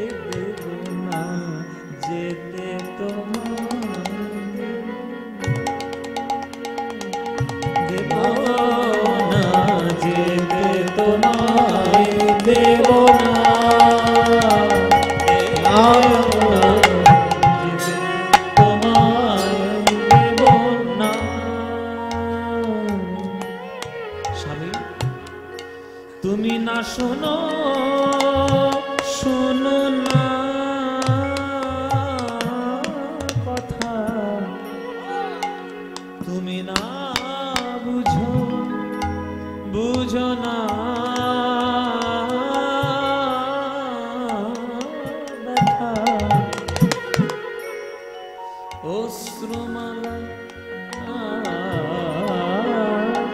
অশ্রুমালা দিও বলে আমার বলে অশ্রুমালা দিও মোর গলে ফুলমালা নেব না পানি গরে গরে ধানে নিশা। এই যে রসের গানটা হচ্ছে, এগুলো গান বাজনা যারা বোঝে তাদের জন্য।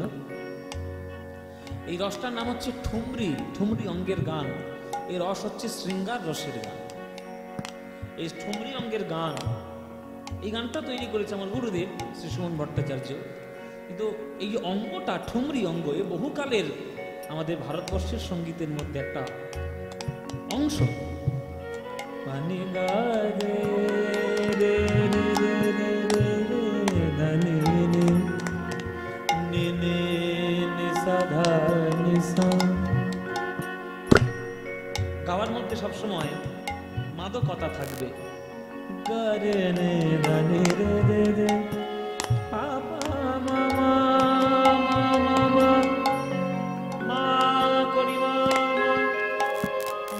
মা পা মা পা রে গা রে পা পা মা মা রে রে ধা নি রে নি রে পা মা মা গা গা পা সা নি দা সা নি দা নি মা দা নি দা মা মা মা গা রে নি দা নি রে গা রে পা মা গা রে গা রে নি দা নি রে গা। যেতে তোমার দেব না না গো, যেতে তোমায় দেব না না গো, যেতে তোমায় দেব না না গো, যেতে তোমায় দেব না না গো, না গো, যেতে দেব না দেব না দেব না, যেতে দেব না যেতে দেব না দেব না গো, যেতে তোমায় দেব না না গো, যেতে তোমায় দেব না, যেতে তোমায় দেব না, যেতে তোমায় দেব না, যেতে তোমায় দেব না না না গো, যেতে তোমায় দেব না না গো, যেতে তোমায় দেব, যেতে তোমায় দেব, যেতে তোমায় দেব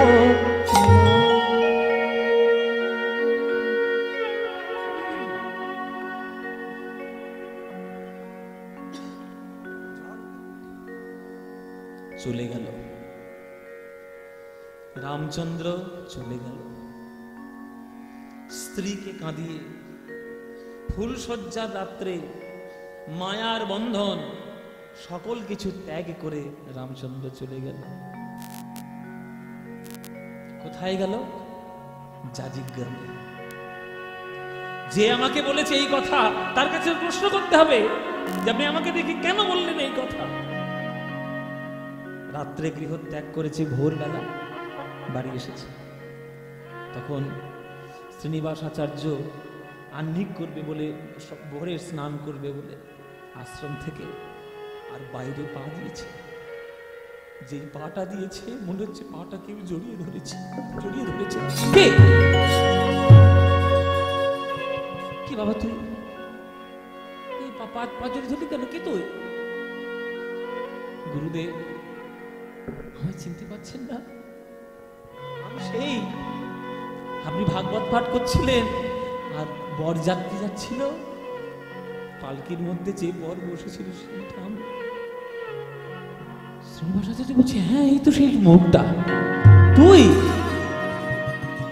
কেন এসছিস বাবা? আপনি আমায় যে দেখে বললেন আমার নাকি গোবিন্দ সেবা করার জন্য জন্ম হয়েছে। কেন বললেন?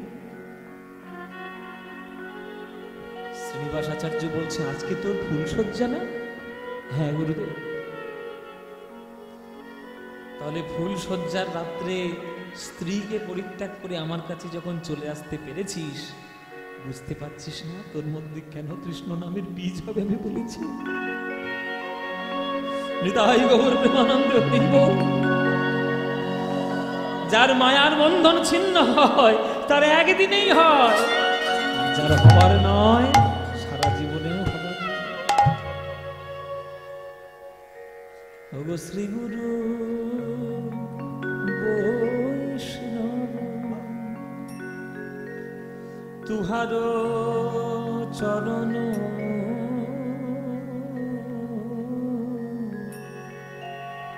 ওগো শরণ না কইল আমি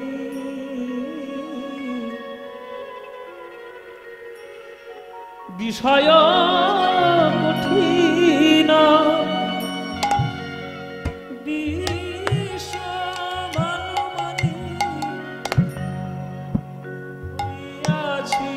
কোটি আমি শ্রী গুরু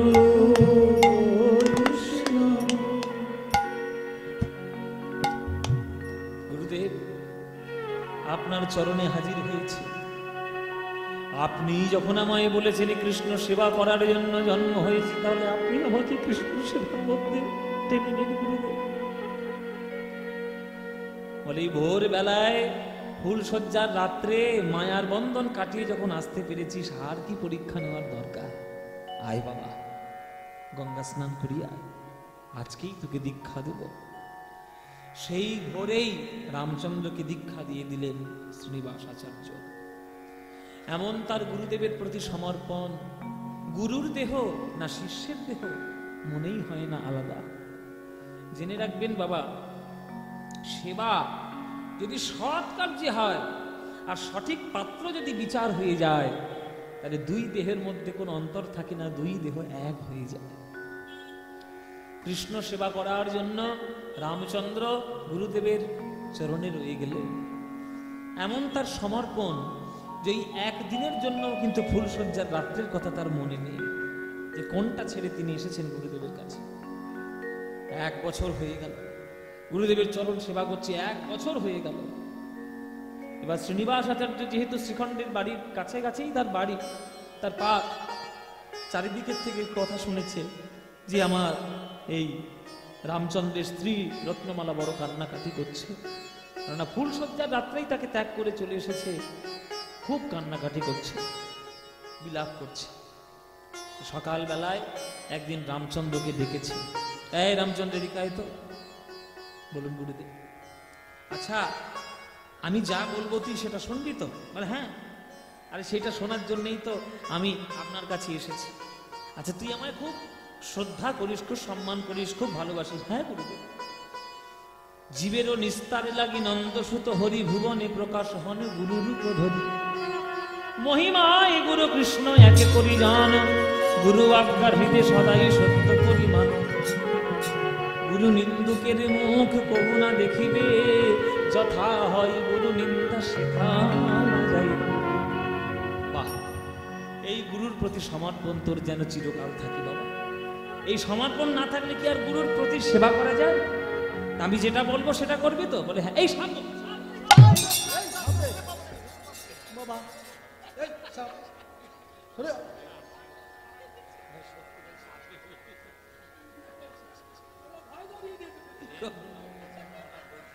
হয়েছে কথা কথা বলতে বলতে হঠাৎ করে শ্রীনিবাস কথা বলতে বলতে সাপ সাপ সাপ সাপ বলেছে।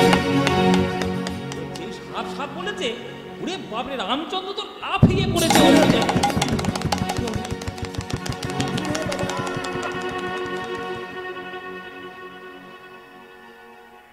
খানিক্ষণ পর বলছে, ও সাপ নয়, সাপ নয়, দড়ি দড়ি দড়ি, ওটা দড়ি, ওটা দড়ি। শ্রীনিবাস বলছে দড়ি রে রামচন্দ্র, দড়ি, অত কাঁপিস না, দড়ি ওটা। ও দড়ি, উফ বাবা আমি ভয় ধরিয়ে দিয়েছি।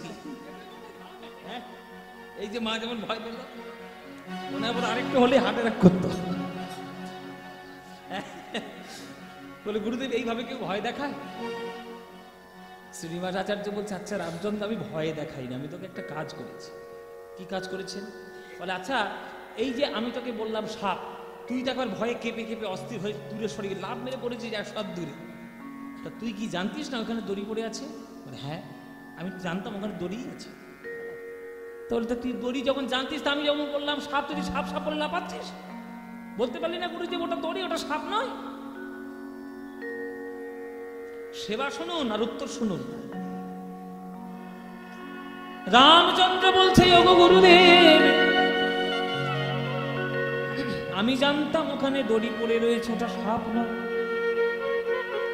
কিন্তু হঠাৎ করে আপনি যখন ওই দড়িটাকে সাপ বলে আমাকে বলেছেন, তখন আমি আর ওর মধ্যে দড়ি দেখি নাই, আমি ওর মধ্যে সাপই দেখেছি। শনিবার বলছে তাহলে এটা তো তোর অন্ধভক্তি হয়ে গেল, মানে আমি যা বলবো তুই বিচার বিবেচনা বুদ্ধি বিবেচনা ছেড়েই তুই সেটা বিশ্বাস করবি? তোর তো বলা উচিত ছিল যে ওটা দড়ি, ওটা সাপ নয়। তখন রামচন্দ্র বলছে গুরুদেব আজ যদি আপনার কথা মান্যতা না দিয়ে, আমি যদি আমার বিচার বুদ্ধি দিয়ে ওই দড়িটাকে দড়ি বলি সাপ মনে করতে না পারি, তাহলে যেদিন আপনি আমার বুকে নারায়ণ শিলা প্রদান করবেন, সেদিন আমার বিবেচনা দিয়ে তখন আমি বলবো গুরুদেব এটা তো আর নারায়ণ নয়, এটা তো একটা পাথরের টুকরো। যেদিন গুরুদেব আমাকে আজ্ঞা দেবে নারায়ণ শিলা সেবা করার জন্য, আমি যদি আমার বিচারে বুদ্ধি দিয়ে যদি আমি ওটাকে বলি ওটা পাথর, ওটা নারায়ণ নয়, তাহলে আমার কৃষ্ণ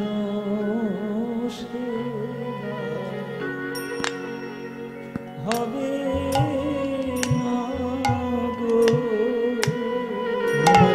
হরি বল হরি বল হরি বল। হবে না ওই গুরু বাক্যে মর্যাদা না দিয়ে আমার কৃষ্ণ সেবা আমার হবে না। ওই গুরু বাক্যে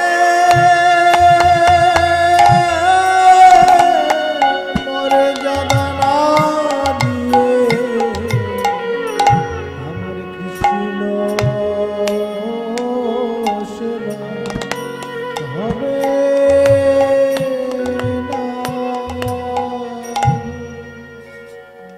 দেখলেন,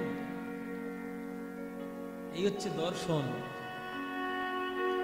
যে আজকে আপনি দড়িটাকে সাপ বলেছেন, আমি যদি সাপটা মনে না করি, তাহলে কালকে আমাকে আমার বুকে নারায়ণ শিলা দিলে তখন আমি আমার বিচার বলবে বুদ্ধি বলবে ওটা তো পাথর, তখন আমি কি তাকে নারায়ণ মনে করতে পারবো?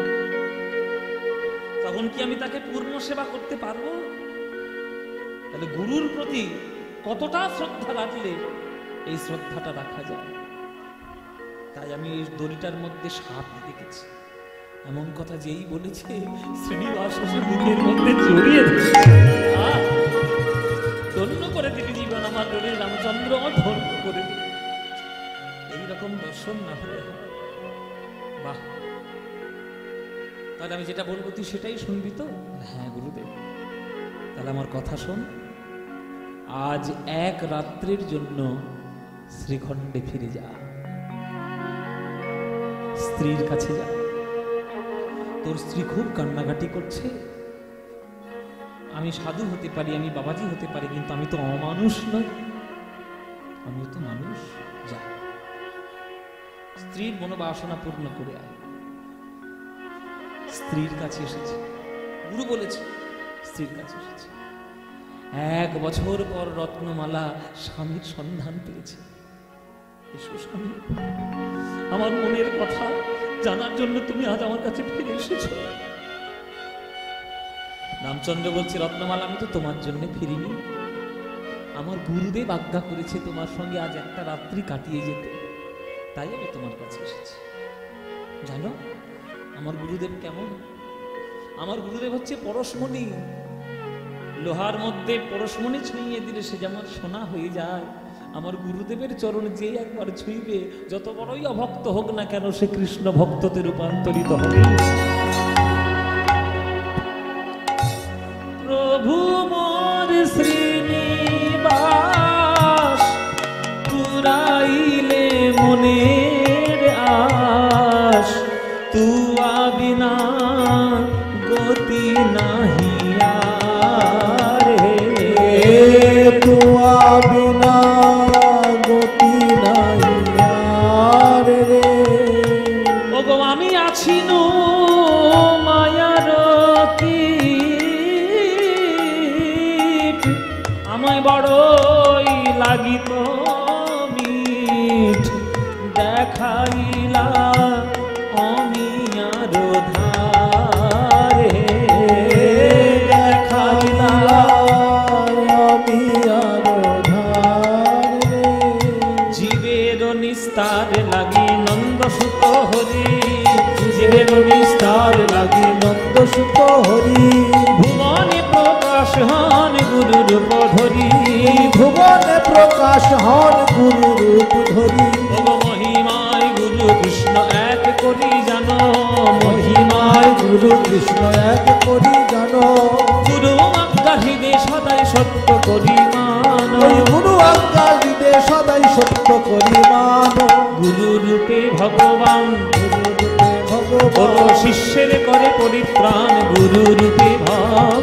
শিষ্যের করে পরিত্রাণ, গুরু রূপে ভগবান। ওগো গুরু নিন্দুকের মুখ কভু না দেখিবে, গুরু নিন্দুকের মুখ কভু না দেখিবে, যথা হয় গুরু নিন্দা সেথা না যাইবে। কথা হয় গুরু নিন্দা সেটা না যাইবে। জানো রত্নমালা, একটা গোবরের পোকা আর একটা মধু মানে মৌমাছি, দুজনের মধ্যে বন্ধুত্ব। গোবরের পোকা বলছে তুই কি খাস? মৌমাছি মৌমাছি বলছে আমি কি খাই পরে বলবো, তুই কি খাস আগে বল। বলে আমি গোবর খাই। গোবর খাই? আচ্ছা খাস গোবর, আবার বুক ফুলিয়ে বলছিস? যেটা খাস সেটা বিষ্ঠা, এটা গরুর বিষ্ঠা। গোবরের পোকা বলছে তুই কি খাস? বলে আমি খাই মধু। জগতের সব থেকে সৌন্দর্য ভগবান যেখানে প্রদান করেছেন সে হলো ফুল। ফুলের মধ্যে পরাগ, তার মধ্যে রেণু, আর তার মধ্যে মধু। জগতের শ্রেষ্ঠ জিনিস আমি পান করি। যতই ল্যাবরেটরি তৈরি হয়ে যাক বাবা, মধু তৈরি করতে পারবে ল্যাবরেটরিতে? ওটার জন্য এই মৌমাছিরই দরকার। মৌমাছি যতদিন না থাকবে ওই মধু তোমরা পাবে না। আবার কি মৌমাছির বমিটাই তো মধু।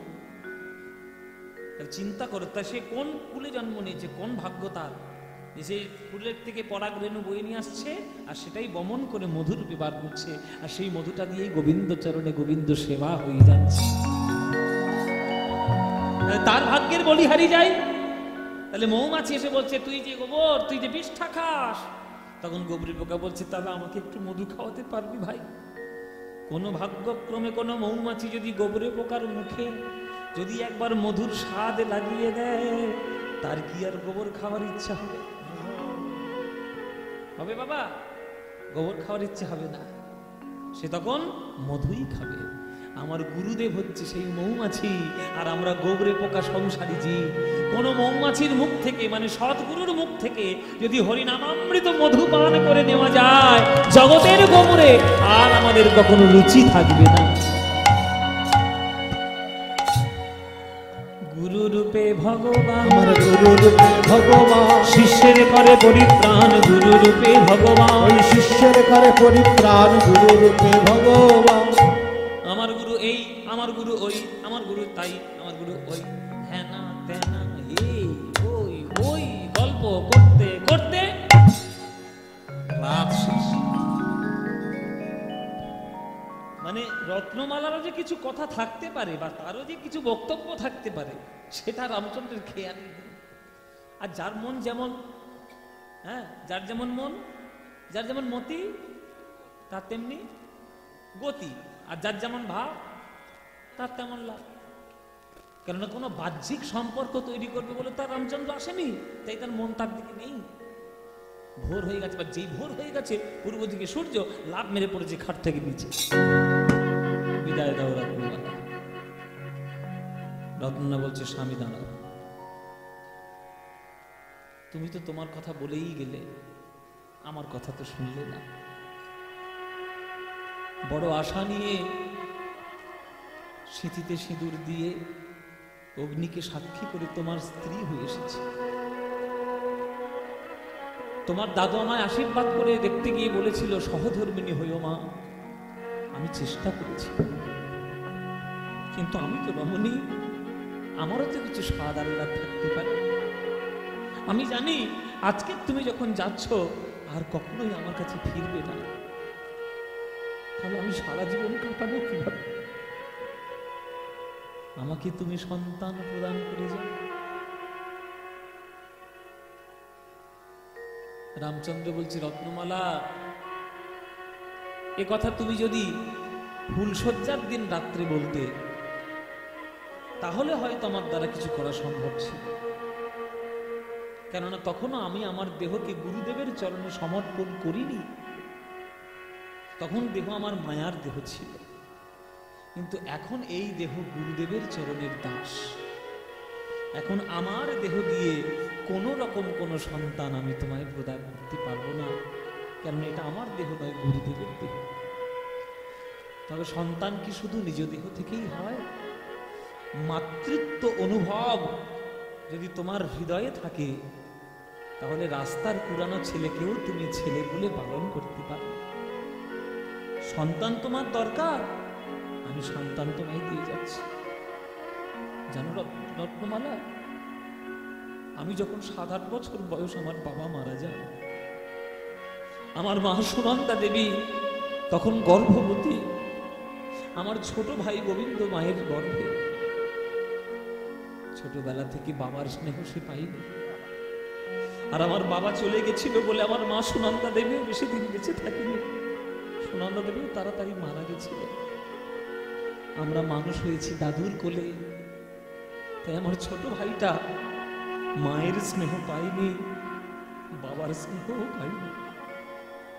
সন্তান যদি তোমার নেওয়ার হয়, আমার এই ভাইটাকে তোমার কোলে তুলে দিও।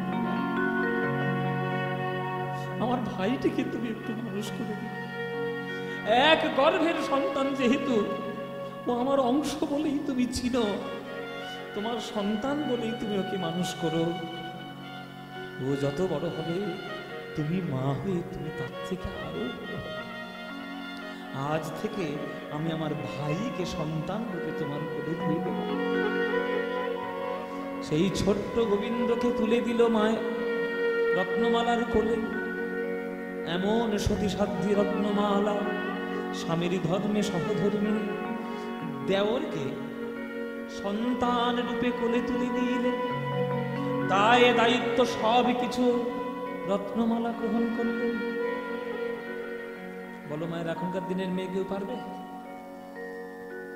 পারবে? ভাই ভাই থাকলেই হয়, মেয়েটা এসে চেষ্টা করবে যে কি করে বিচ্ছেদটা করা যায় তাড়াতাড়ি, ভাগটা করলে তবে জমিটা বেশি পাবো। সবার মানসিকতা এক নয়। কেউ একান্নবর্তীতেও থাকতে ভালোবাসে, আবার কেউ ভিন্নবর্তী হয়েও থাকতে ভালোবাসে।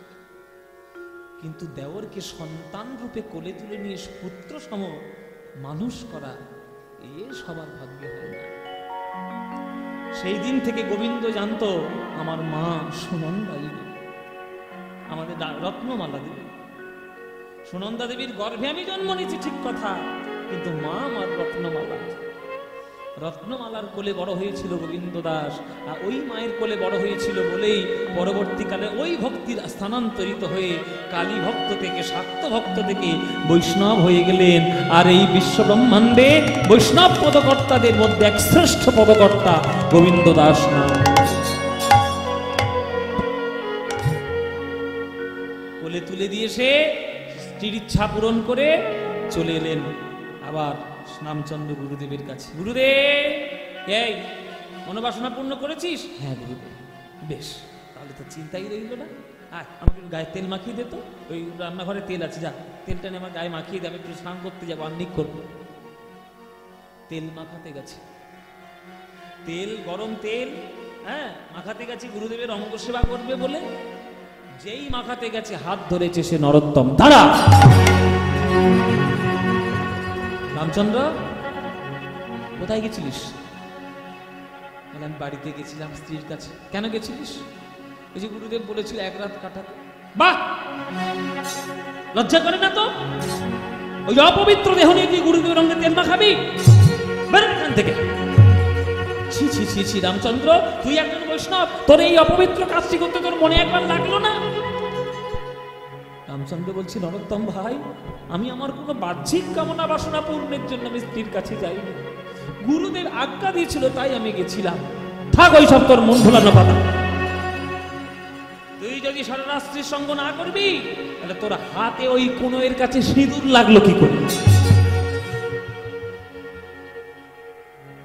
এমন একটা জায়গায় সিঁদুরটা লেগেছে রামচন্দ্র লক্ষ্যই করেনি। কোণের কাছে দর্শনে দেখা যায়, লক্ষ্যই করেনি।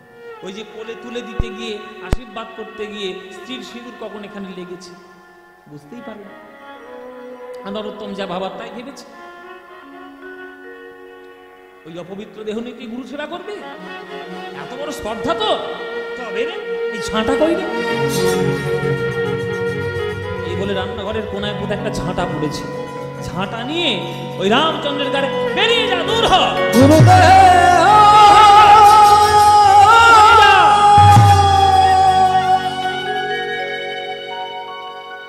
ঝাঁটার আঘাত করেছে,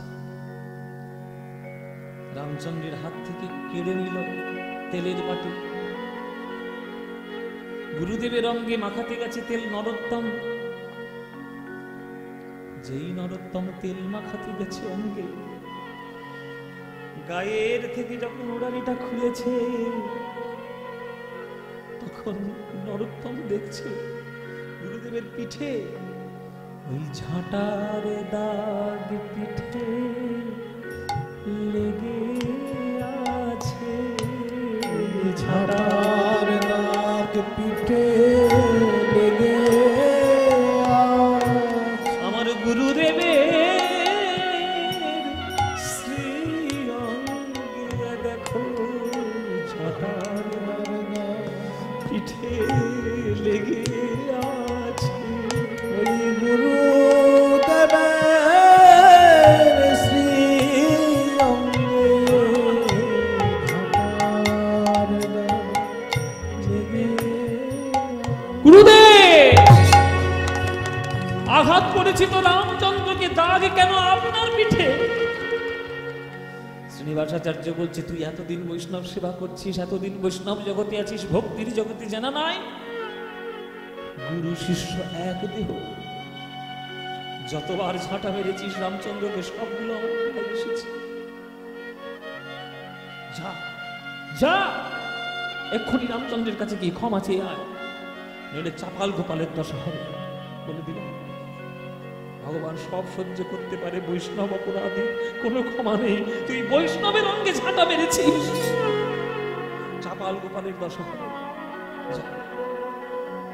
সঙ্গে সঙ্গে নরোত্তম ছুটে চলেছে, রামচন্দ্রের চরণ জড়িয়ে ধরেছে। রামচন্দ্র, আমায় ক্ষমা করে দেবে ভাই, তুই যে এত বড় বৈষ্ণব, এত বড় গুরু সেবায় তোর মন, তোর অঙ্গের দাগ গুরুদেবের অঙ্গে যে যাবে আমি বুঝতে পারিনি ভাই, আমায় ক্ষমা করে দে।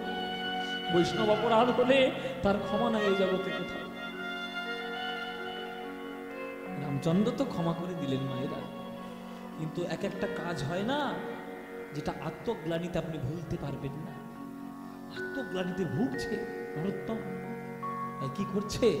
আত্মগ্লানিতে ভুগে মধ্যরাত্রে নিজের হাত পুড়িয়ে, বলে যে হাতে আমি বৈষ্ণবের অঙ্গে আঘাত করেছি সে হাত থাকার থেকে না থাকাই ভালো, পুড়িয়ে শেষ করবো এই হাত থেকে। এই বলে যখন সবাই ঘুমিয়ে পড়েছে আশ্রমে, মধ্যরাত্রে এই শীতের সময় সবাই ঘুমাচ্ছে, আর উনানের মধ্যে গিয়ে হাত ঢুকিয়ে দিয়েছে নরোত্তম। যেই ঢুকিয়ে দিয়েছে হাতটি উনানের মধ্যে, অমনি গুরুদেবের আশ্রম থেকে আওয়াজ আছে, চলে গেল চলে গেল চলে গেল চলে গেল চলে গেল চলে গেল। ধর্মর করে উঠে বলছে, এই গুরুদেব কি? সবাই ছুটে গেছে, দেখছে শ্রীনিবাসের হাতের মধ্যে দগদগে ফোস্কা পড়ে আছে। গুরুদেব, আপনি তো ঘুমাচ্ছিলেন, আপনার হাতে ফোস্কা এলো কি করে? শ্রীনিবাস বলছে, শিগগিরি যা, রান্নাঘরে যা, রান্নাঘরে যা, দেখ নরোত্তম কি করছে, রান্নাঘরে যা, আমার নরোত্তম, তাড়াতাড়ি যা। সবাই গিয়ে দেখছে নরোত্তম উনানের মধ্যে হাত ঝুঁকিয়ে বসে আছে, টেনে বার করে দিয়েছে। কি করছিস নরোত্তম? উনুনের মধ্যে হাত ঝুঁকিয়েছিস, নিজের অপরাধের শাস্তি নিবি বলে? দেখ গুরুদেবের তুই কি করেছিস। নরোত্তম ছুটে এসে দেখছে গুরুদেবের হাতে ফোস্কা। রামচন্দ্রও ছুটে এসছে। শ্রীনিবাস আচার্য বলছে, এ দেশে বিচার নাই বাপ রে বাপ, এ দেশে বিচার নাই বাপ রে বাপ, ওগো এ দেশে বিচার নাই বাপ রে বাপ, এ দেশে বিচার নাই বাপ রে বাপ। এরা দিনে মারে ঝাঁটা দিয়ে রাতে পোড়ায় হাত, দিনে মারে ঝাঁটা দিয়ে রাতে পোড়ায় হাত, এরা দিনে মারে ঝাঁটা দিয়ে রাতে পোড়ায় হাত, এরা দিনে মারে ঝাঁটা দিয়ে রাতে পোড়ায় হাত।